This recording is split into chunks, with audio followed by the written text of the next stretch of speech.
Graça e paz, meus amados. Eu gostaria de mencionar um pouquinho hoje sobre a questão da maldição hereditária. É incrível como muitas pessoas caem, e a palavra diz, nós devemos tomar muito cuidado se nós não estamos incorrendo no engano, no erro de acreditar em pessoas que se declaram pregadores ou pessoas que se declaram mensageiros de Deus. A doutrina cristã, a sua área é muito vasta, e então cada coisa que nós falamos vai puxando outras áreas. Então eu quero me ater apenas na questão da maldição. Né? O que é a maldição? Ela é decorrente do quê? Quando ela está anulada na vida de uma pessoa? Então eu quero me focar nisto, né, para que nós não venhamos a interpretar a palavra de Deus de uma forma equivocada. E a reforma protestante, perdão, a reforma protestante já concordava, né, com a própria escritura, que a própria Bíblia ela se interpreta, não necessitando da nossa mente humana corrompida, caída, afetada pelo pecado, e por causa do pecado, essa corrupção, interpretar as Sagradas Letras, deixando com que ela própria se interprete. Então, maldição. Né? Quando nós vemos que pessoas que não estão, não têm autoridade para pregar as Sagradas Letras, porque o apóstolo Paulo mostra na carta aos Efésios que a igreja de Cristo ela está erigida sobre um fundamento, né? Ela está fundamentada no escrito dos apóstolos e dos profetas, nos 66 livros da Bíblia, que falam de uma pessoa, e fala da restauração, fala de Cristo e da sua morte, da expiação, da redenção, da justificação feita na cruz do Calvário, que Cristo morreu por causa das nossas transgressões e ressuscitou para a nossa justificação, quando Paulo faz uma exposição da misericórdia e da graça de Deus lá em Romanos capítulo 4. A igreja está fundamentada sobre Cristo, por isso que Paulo fala, e o apóstolo Pedro também, na segunda carta, no capítulo 1, no verso 19, vai dizendo que nós temos que confirmar a palavra dos profetas, ou seja, a Bíblia, e fazemos bem em entendê-la, porque ela é como uma candeia que vai brilhando em lugar tenebroso, até que a luz da alva nasça em nossos corações. Então esse lugar tenebroso é todo o ambiente de trevas que nós vivemos, principalmente no nosso interior, em que nós andávamos como ovelhas desgarradas, e hoje nós fazemos parte da igreja de Cristo. Nós somos introduzidos no corpo de Cristo, na igreja, conduzidos pelo cabeça, que é Cristo e sua palavra. E a igreja é um corpo. Igreja do eclesia, do grego, ela é composta por homens e mulheres de diferentes épocas, desde a sua fundação lá de Mateus capítulo 18, 16, onde o Senhor Jesus diz que sobre ele mesmo ele edificaria a sua igreja e as portas do inferno não prevaleceriam contra ela até o fim dos tempos, até o dia do arrebatamento em que a amada noiva ela é arrebatada. Essa é uma outra questão que vai entrar a doutrina do milênio, o Calvino, a doutrina calvinista. Eu não quero entrar nesse ponto também. Então, a igreja ela é isto, né? A igreja universal, que são crentes que já partiram e estão com o Senhor até o dia do arrebatamento, e tem a igreja local, que ela é cada localidade onde a palavra de Deus ela é exposta de uma forma doutrinária, escriturística. Então, essa igreja, né, como as portas do inferno não prevaleceriam contra ela, esse inferno não é as pessoas pensam que o inferno é um local onde o diabo faz a festa, atormenta os crentes. Pelo contrário, ele próprio será atormentado e o próprio inferno, que é um local, será lançado no lago de fogo que arde com enxofre. e serão atormentados de dia e de noite porque o Cordeiro está lá. A presença de Deus ela está com graça em muitos lugares e com condenação em muitos lugares também. Então, as portas do inferno não prevalecem contra a igreja. Então, é nisso que eu quero focar. Maldição. Primeiro eu quero usar ler o versículo que muitos falsos profetas usam para sua própria condenação, que está aqui em Deuteronômio, capítulo 5, verso 9. Não adorarás nem lhes darás culto, porque eu, o Senhor, teu Deus, sou Deus zeloso, que visito a iniquidade dos pais nos filhos até a terceira e quarta geração daqueles que me aborrecem, e faço misericórdia até 1000 gerações daqueles que me amam e guardam os meus mandamentos. Primeiro que esse texto, ele está, e os falsos profetas e as seitas, elas fazem muito isso, elas tiram o versículo do seu contexto. Primeiro que aqui é uma repetição dos 10 mandamentos. E nós vamos entender de uma forma breve que nós não podemos guardar os mandamentos de Deus, haja vista da nossa corrupção. Os mandamentos de Deus, que são 613, não são apenas os 10 mandamentos.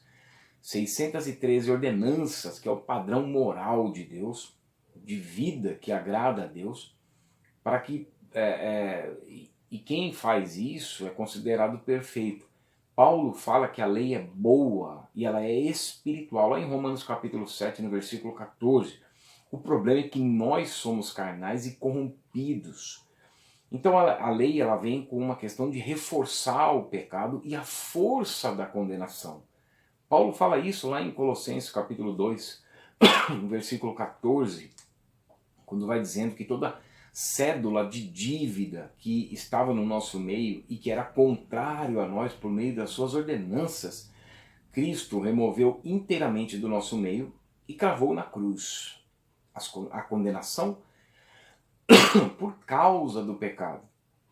Então, quando a Bíblia diz, quando o Senhor Jesus disse que as portas do inferno não prevalecem contra a igreja, é a condenação estipulada por Deus, a maldição estipulada por Deus, lá no Jardim do Éden, com os nossos primeiros pais, Adão e Eva, lá em Gênesis capítulo 2, versos 16 e 17, quando o Senhor fala da árvore do conhecimento do bem e do mal, e eles pecam se utilizando daquele fruto, não se sabe o que é de fato, se é espiritual, se é físico, ou se é o físico, e mesmo assim eles desobedeceram, não quero entrar nesse mérito. Houve a condenação, no dia em que dela comer, certamente morrerá. E o inferno é isso, morte espiritual, condenação. Então, a condenação do inferno, a morte da qual havia falado, não prevalece contra a igreja, porque os que pertencem à igreja são os que já aderiram à fé em Cristo. Então, por isso que Romanos 5:1 diz, justificados, pois, mediante a fé, nós temos paz com Deus por meio de Jesus Cristo. Nós temos paz por causa daquela condenação, o salário do pecado é a morte, mas o dom gratuito de Deus é a vida eterna. Então nós temos paz com Deus por meio do sacrifício de Cristo na cruz, que removeu a condenação da vida daqueles que creem. Por isso que em João 5:24 fala dessa forma. Jesus diz que aqueles que creem nele passaram da morte para a vida, têm a vida eterna e não entram em juízo. Então a condenação é essa, é uma maldição. Então os falsos profetas, as seitas, eles se utilizam de versículos fora do seu contexto para angariar fundos. E aí eles distorcem todas as escrituras. Aí vai falar da questão do dízimo, aí vai falar da questão de ofertas, aí vai falar da questão... E aí nós entendemos de uma forma. Para esses falsos profetas, a fé em Cristo não é suficiente. Você precisa fazer a campanha que eles promovem, você precisa frequentar o local suposto de culto deles, você precisa estar neste ajuntamento deles.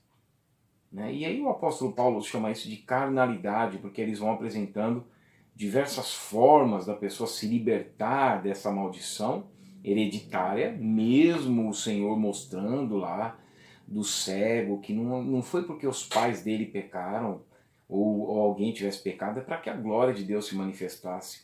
Paulo fala em Filipenses 3:21 que o Senhor ainda vai transformar o nosso corpo de humilhação. O que é um corpo de humilhação? É um corpo que ainda aceita a doença, é um corpo que ainda aceita a corrupção, maus pensamentos. Ele vai transformar esse corpo corruptível para ser conforme o seu corpo glorioso no arrebatamento. 1 Coríntios capítulo 15, versículos 52 a 54. E os falsos profetas, as seitas, elas vêm apresentando diversas formas de campanhas para as pessoas se libertarem dessa suposta maldição. Então, eu quero que os irmãos entendam apenas uma coisa. Existe a conversão e a não conversão.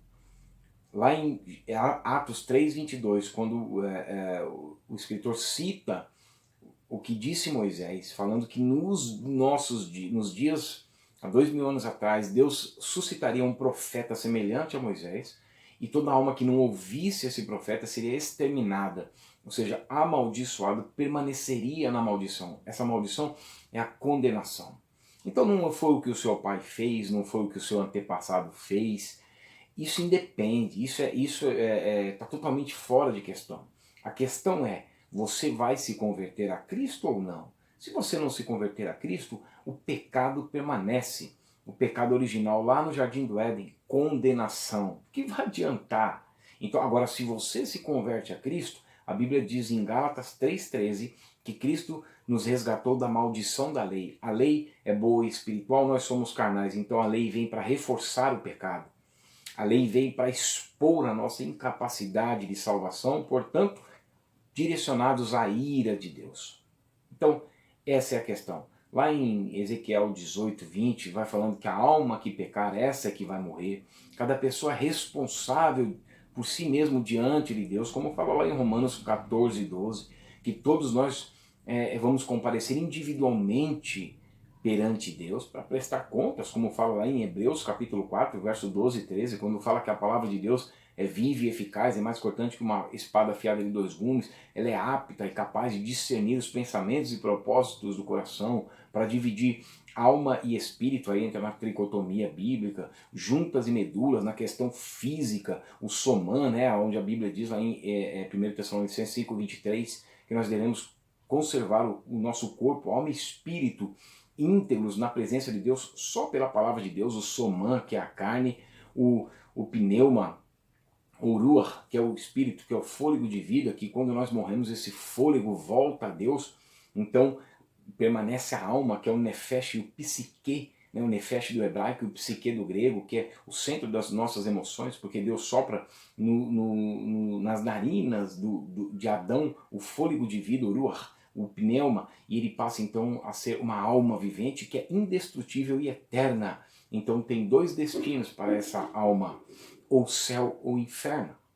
Então é a questão, o que nós fazemos com Cristo hoje, o que nós fazemos com a mensagem do Evangelho hoje. Se você se converteu a Cristo, se você tem problemas, isso é normal. Nós passamos, Jesus disse em João 16:33, no mundo tereis aflições, mas tem de bom ânimo, eu venci o mundo. Nós vemos diversos personagens bíblicos passando por diversos problemas e muitas vezes isso é sinal do reto juízo de Deus na nossa vida para sermos considerados dignos do reino de Deus, por qual efeito nós muitas vezes padecemos e sofremos, como está lá em 2 Tessalonicenses capítulo 1, verso 4 a 6.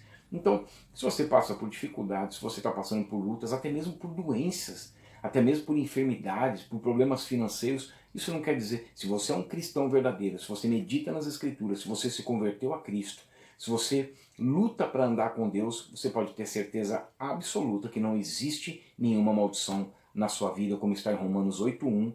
Já agora, pois, nenhuma condenação, nenhuma maldição há para os que estão em Cristo Jesus. Maldição, katara do hebraico, que quer dizer amaldiçoar. Essa maldição permanece na vida de todo aquele que não se converte a Cristo. Portanto, todo aquele que se volta para o Senhor, a Bíblia diz, porque Deus amou o mundo de tal maneira que deu o seu Filho unigênito, para que todo aquele que nele crê não pereça, mas tenha a vida eterna. Se você já tem a vida eterna, quer dizer que a bênção de Deus repousa sobre a sua vida. Amém? Deus abençoe. E Deus abençoe toda a sua família em nome do Senhor Jesus.